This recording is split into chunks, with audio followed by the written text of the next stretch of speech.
Politique au Togo, l'opposant Tipi Achadam signe son retour et annonce une grande manifestation.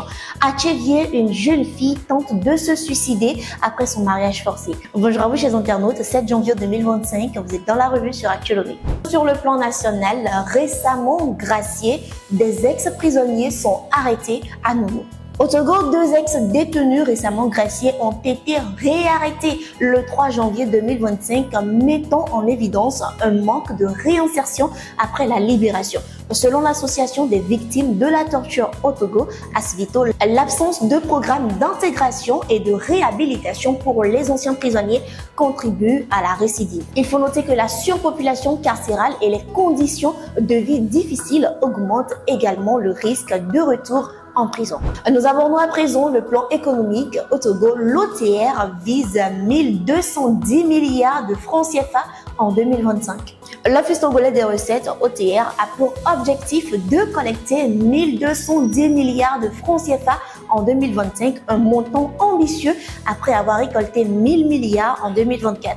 Pour atteindre cet objectif, l'OTR mise sur l'élargissement de l'assiette fiscale et l'amélioration des mécanismes de contrôle pour réduire la fraude. Le commissaire général de l'OTR, Kokou Philippe Chaudier, a exprimé sa confiance dans la capacité de l'institution à atteindre ce but. Le décès du général-major Sizine Akawilou Wala. Le général-major Sizine Akawilou Wala, figure clé des forces armées togolaises, est décédé dans la nuit du 5 au 6 janvier 2025 après une longue maladie. Ancien commandeur de la gendarmerie nationale et ministre de l'Intérieur, il a joué un rôle crucial dans la sécurité et la modernisation des forces de l'ordre. Le pays pleure cette grande perte et des cérémonies officielles seront organisées pour lui rendre hommage.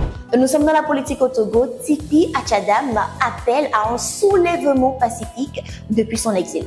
Tipi Achadam, leader du Parti national panafricain PNP, a appelé à un soulèvement pacifique contre le régime de Faure Gnassingbé. Depuis son exil, il a choisi le 13 janvier 2025, jour du décès de Sylvanus Olympio, pour organiser une journée de deuil national. Achadam appelle les Togolais à s'unir dans une action pacifique visant à mettre fin au règne des Gnassingbé qui dure depuis plus de 50 ans.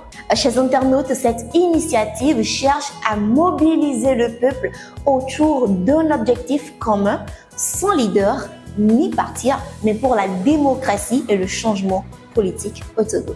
Nous allons clore avec la tentative de suicide d'une jeune fille victime de mariage forcé à Tchévié.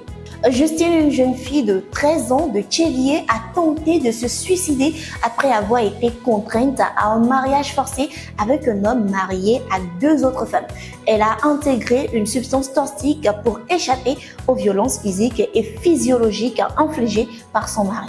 Cependant, Justine a été secourue à temps par son nom. Cette situation met en lumière la persistance du mariage forcé des enfants, une pratique qui reste courante dans certaines communautés togolaises. Les autorités et les associations appellent à des réformes pour interdire ces pratiques et protéger les jeunes filles contre de telles violences. L'information en temps réel, c'est sur Actualité, 7 janvier 2025. Merci à vous d'avoir suivi cette revue. Lâchez-vous dans les commentaires. Actu Lomé.